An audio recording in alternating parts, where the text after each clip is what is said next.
হযরত আনাস রাদিয়াল্লাহু তাআলা আনহু থেকে বর্ণিত, তিনি বলেন, রাসূল সাল্লাল্লাহু আলাইহি ওয়াসাল্লাম ইরশাদ করেছেন, আমি তোমাদেরকে কবরের নিকট যেতে নিষেধ করেছিলাম, এখন থেকে তোমরা কবরের কাছে যেও, কেননা এতে অন্তর নরম হয়, চক্ষু অশ্রু সজল হয়, পরকালের কথা স্মরণ হয় এবং অহেতুক বাজে কথা থেকে বিরত থাকা যায়।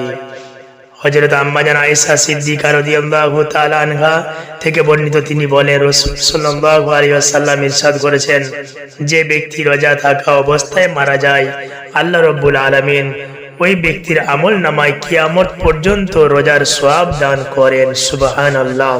হযরত জাবের রাদিয়াল্লাহু তাআলা আনহু থেকে বর্ণিত, তিনি বলেন, রাসূল সাল্লাল্লাহু আলাইহি ওয়াসাল্লাম ইরশাদ করেছেন, যে ব্যক্তি জুম্মার রাতে বা দিনে মারা যাবে, তাকে আল্লাহ রাব্বুল আলামিন কবর আযাব থেকে মুক্তি দান করবেন।